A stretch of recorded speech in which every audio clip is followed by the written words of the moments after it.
Hey guys, welcome back to my channel Pharma Learning with Deepika. I hope you all are doing great. So without wasting your time, let's start a new video on factors affecting medication adherence and how you will measure the patient medication adherence. For my previous videos on pharmacy practice, you can check the link in the description box or you can click on the I button also. Let's talk about the factors affecting medication adherence. तो जो भी factors affect करते हैं medication adherence को, that is the age of the patient. तो age of the patient कैसे करती है कि कोई पेशेंट अगर बहुत ही ज़्यादा ओल्ड पेशेंट है या बहुत ही ज़्यादा छोटा बच्चा है तो वो ऑब्वियस सी बात है कि वो अपनी मेडिकेशन से एडहेर करके नहीं रह सकता है। उसके लिए कोई केयर गिवर चाहिए या उसका केयर टेकर चाहिए जो कि उसको मेडिकेशन कर सके। तो पूरा फैमिली सपोर्ट चाहिए होता है उन लोगों को, या फिर किसी का अगर कोई ओल्ड पेशेंट है और कोई आगे पीछे नहीं है उसका, तो उसको नर्सिंग होम्स वगैरह में रखा जाता है जिसमें कि उनकी पूरी केयर हो सके और मेडिकेशन से एडहेरेंस प्रॉपर हो सके ताकि उसका कोई भी नर्सेस वगैरह पूरी तरीके से ख्याल रख सके। तो that are the factors, basic factors which affect the medication adherence. फिर जेंडर ऑफ द पेशेंट, तो gender of the patient male female वगैरह में बहुत ज़्यादा डिफरेंस आ जाता है कि फ़ीमेल कैंडिडेट पे उतना ज़्यादा लोग फोकस नहीं करते कि वो मेडिकेशन प्रॉपरली ले रहे कि नहीं ले रहे हैं। उनकी केयर उतनी नहीं की जाती है जहाँ पर अगर रूरल एरियाज़ की बात की जाए तो। फिर इनकम होता है, तो बेसिक ये बहुत ही इंपॉर्टेंट एक फैक्टर है जो कि अफेक्ट करता है मेडिकेशन एडहेरेंस को। अगर किसी की इनकम अच्छी नहीं है तो ऑब्वियसली बात है कि वो मेडिकेशन को परचेज नहीं कर पाएगा, ना टाइम टू टाइम उसके साथ में एडहेर हो सकता है। फिर एजुकेशन, अब पीपल को उतना एजुकेशन नहीं होता है कि वो मेडिकेशन को पे एडहेरेंस रखे, क्योंकि उनको पता नहीं होता है कि क्या डिसीज़ हुई है और इन मेडिकेशन से एडहेर रह के उनको क्या फ़ायदा हो सकता है। तो इसके लिए अगर उनको एजुकेशन प्रोवाइड की जाए तो वो मेडिकेशन से एडहेर होकर रह सकते हैं। फिर पेशेंट इंटेलिजेंस, अगर पेशेंट इंटेलिजेंट नहीं होता है, वो थोड़ा सा अगर उसकी दिमागी हालत सही नहीं रहती तो प्रॉपरली अपनी मेडिकेशन नहीं ले सकता है। तो पेशेंट का इंटेलिजेंस होना भी बहुत ज़्यादा ज़रूरी है ताकि उसको याद रहे कि कौन सी मेडिकेशन कब लेनी है, कितने टाइम पे लेनी है, कितने फ्रिक्वेंसी में लेनी है।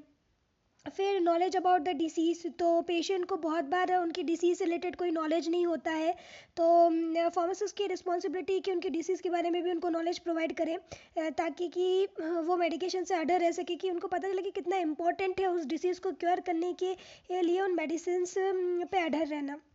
फिर illness being treated actual seriousness of the disease, तो जो भी इलनेस जो रहती है वो ट्रीट की जाती है और एक्चुअल सीरियसनेस अगर है डिसीज़ के प्रति तो। अब actual susceptibility of the disease, अब डिसीज़ से रिलेटेड कितनी एक्चुअल ससेप्टिबिलिटी है उस पर भी डिपेंड करता है। फिर ट्रीटमेंट की एक्चुअल एफिशिएंसी कितनी है उस पर भी डिपेंड करेगा। प्लस फिजिशियन का प्रिडिक्शन ऑफ एडहेरेंस कैसा है उस पर भी डिपेंड करता है। उसके बाद में उसका मैरिटल स्टेटस कैसा है, वो मैरिड है या अनमैरिड है, उस पर भी डिपेंड करता है। फिर number of people in the house hold, अगर ज़्यादा पीपल हैं हाउस में तो ऑब्वियस सी बात है कि कोई पर्टिकुलर मेंबर पे ध्यान नहीं दे पाते हैं, तो उस पर भी डिपेंड करता है। प्लस क्लिनिकल सेटिंग्स कितनी है तो उस पर भी डिपेंड करेगा। Plus future of the disease क्या है उस पर भी डिपेंड करता है कि मेडिकेशन से एडहेर रहना है कि नहीं रहना है। फिर थेरेपेटिक रेजिमेंट जो रहता है वो उस पर भी डिपेंड करता है। फिर कुछ सोशल एंड इकोनॉमिक फैक्टर्स होते हैं, तो social and economic factors of non adherence medication include the low health illiteracy. तो ऑब्वियसली बात, जैसे मैंने आपको बताया कि हेल्थ इलिटरेसी होने की वजह से ही पेशेंट मेडिकेशन से एडहेर होकर नहीं रहते हैं। फिर बिजी शेड्यूल होने की वजह से पेशेंट कभी कभी भूल जाते हैं मेडिकेशंस को लेना। फिर limited access to health care facilities, तो रूरल एरियाज़ में जो रहता है हेल्थ केयर फैसिलिटीज़ का लिमिटेड एक्सेस होता है, उतना ज़्यादा फैसिलिटीज़ अवेलेबल नहीं होती है, तो पेशेंट मेडिकेशन से एडहेर होकर नहीं रह पाते। फिर इनेबिलिटी और difficulty to access to the pharmacy, तो ऑब्वियस बात है कि रूरल एरिया में फार्मेसी नहीं रहती है तो वो वहाँ पर जाके मेडिकेशन को ले नहीं सकते। अगर उनकी दवाई वगैरह ख़त्म हो गया, डोज ख़त्म हो गया, तो वापस जाके लेने में उनको कहीं बहुत ज़्यादा दूर जाना पड़ता है, तो वो ईज़िली फार्मेसी को असेस नहीं कर सकते हैं। तो उस कंडीशन में मेडिकेशन से एडहेर होना बहुत ही ज़्यादा डिफ़िकल्ट हो जाता है। फिर कभी कभी ऐसी डिसीज़ हो, कंडीशंस होती है जिसमें कि मेडिकेशन का कॉस्ट जो रहता है वो बहुत ज़्यादा रहता है, वो लोग अफोर्ड नहीं कर पाते हैं, तो उस कंडीशन में भी मेडिकेशन से एडहेर रहना बहुत ज़्यादा मुश्किल हो जाता है। फिर कल्चरल एंड द ले benefits about the illness and the treatment, अब इलनेस और ट्रीटमेंट से रिलेटेड बहुत सारे कल्चरल और बेनिफिट्स की वजह से भी इफ़ेक्ट पड़ता है। फिर हेल्थ केयर सिस्टम फैक्टर्स में मेनली जो रहता है that is the poor relationship between the provider and the patient. तो पेशेंट और प्रोवाइडर के बीच में, जो मेडिकेशन प्रोवाइड कर रहा है उनके बीच में अगर रिलेशनशिप अच्छा नहीं है तो ऑब्वियस सी बात है कि नॉन एडहेरेंस आता है। फिर अगर कम्युनिकेशन गैप होती है, पुअर कम्युनिकेशन हुआ प्रोवाइडर और पेशेंट के बीच में, तब भी ये आपको मेडिकेशन से नॉन एडहेरेंस हो सकता है। फिर dispensary between the health benefits model of the provider and the patient. तो health benefit model of the provider and the patient के बीच में अगर डिस्पेंसरी हुई तो इसमें भी थोड़ा सा डिफ़िकल्टी आ जाती है। फिर condition related to the factors, disease और डिसऑर्डर फैक्टर्स। तो जैसे कि कभी कभी क्या होता है कि सिम्टम्स की सीवियरिटी में अगर डिक्रीज़ हो जाते हैं तो पेशेंट क्या करते हैं कि मेडिकेशन लेना छोड़ देते हैं। तो उस कंडीशन में भी ये भी एक फैक्टर है जो कि अफेक्ट करता है। फिर disappearance of the symptoms of the patient. अब पेशेंट को बहुत बार कैसा रहता है कि सिम्टम्स नहीं दिखते हैं, डिसअपीयर हो जाते हैं सिम्टम्स, तो वो थोड़े टाइम मेडिकेशन लेता है तो मेडिकेशन से अडर होना जो रहता है वो एक तरीके से ये भी फैक्टर अफेक्ट करता है। फिर patient with depression may not show the interest to take medication. अब जो पेशेंट डिप्रेशन से डील कर रहे हैं तो वो क्या होता है कि उनमें इंटरेस्ट नहीं होता है मेडिकेशन को लेने का, तो इस वजह से भी एक तरीके से नॉन एडहेरेंस की कंडीशन बनती है। फिर अगर कुछ साइकेट्रिक डिसऑर्डर है पेशेंट को कि मेडिसिन नहीं लेना है तो उस वजह से भी एक तरीके से देखा जाए तो नॉन एडहेरेंस होने के चांसेस होते हैं। सो ये सारे फैक्टर्स से फिर अब पेशेंट रिलेटेड फैक्टर्स भी होते हैं कुछ। तो पेशेंट रिलेटेड फैक्टर्स में उनका विजुअल इम्पेयरमेंट हो सकता है कि पेशेंट को प्रॉपरली दिखता नहीं हो, विजुअल इम्पेयरमेंट हो कि मेडिकेशन ली है या नहीं ली है, तो उसकी वजह से भी आपका नॉन एडहेरेंस हो सकता है। फिर कॉग्निटिव इम्पेयरमेंट होने की वजह से भी हो सकता है, प्लस इम्पेयर मोबिलिटी और सोलोइंग प्रॉब्लम, तो पेशेंट को अगर सोलो करने में प्रॉब्लम आ रही तो उस वजह से भी हो सकता है। प्लस किसी भी डिसीज़ कंडीशन को वो अच्छे से समझ नहीं पा रहे तो उस वजह से भी हो सकता है। फिर पेशेंट को कुछ एडवर्स इफेक्ट दिखते हैं तो वो मेडिकेशन को लेना छोड़ देता है, तो उस वजह से भी नॉन एडहेरेंस होने के चांसेस होते हैं। फिर कुछ साइको सोशल स्ट्रेस की वजह से भी वो लोग नहीं लेते हैं। फिर एंजाइटी हो गया या एंगर हो गया, तो इन सब वजह से भी पेशेंट जो रहते हैं वो मेडिकेशन से एडर होके नहीं रह सकते हैं। अब होता है मेडिकेशन एडरेंस का फॉर्मूला कि how you will calculate the medication adherence. So जब परसेंटेज एडरेंस आपको निकालना है तो you will calculate it like this कि total number of actual dose of the patient has consumed since the last appointment. तो जो last appointment थी उसके बाद में total number of actual dose कितनी कंज्यूम की है और कितनी डोज उसको दी गई थी कंज्यूम करने के लिए, तो ऐसे आप परसेंटेज एडरेंस को निकाल सकते हो। तो ये बेसिक फॉर्मूला होता है to calculate the medication adherence. Now let's talk about the measuring of the patient medication adherence. तो ये फॉर्मूला से तो आप कैलकुलेट कर ही सकते हो और बहुत सारे सेवरल वेज हैं by which you can measure the medication एडरेंस।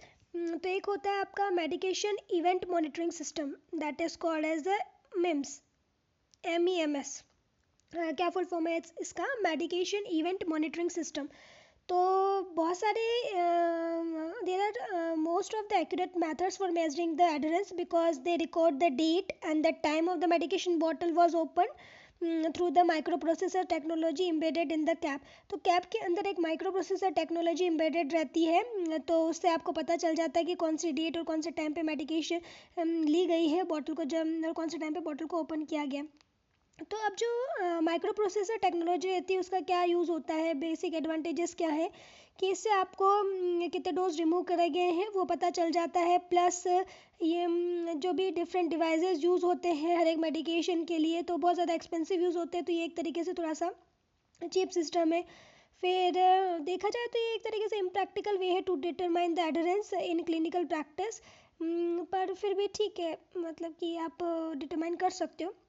फिर पेशेंट की self report is the easiest method when adherence is being assessed और ओपन एंडेड क्वेश्चंस जब पूछे जाते हैं पेशेंट से, तो सेल्फ रिपोर्ट जो रहता है सबसे अच्छा मेथड है ताकि कि आप उसको असेस कर सकते हो। तो instead of asking are you taking your medications, the healthcare pharmacist should ask the questions like how many times in the past week or month have you skipped your medication.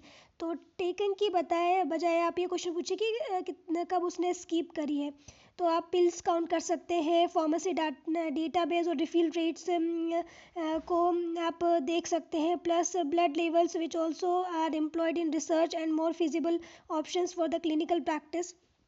तो इससे भी आप पता कर सकते हैं. प्लस आप एक और मेथड होती है that is Morisky medication adherence scale, जिसको बोलते हैं MMAS technique. So it is a Morisky's medication adherence scale. तो basically it was designed to distinguish poorly adherent patient from those with medium to high adherence to their anti-hypertensive regimen.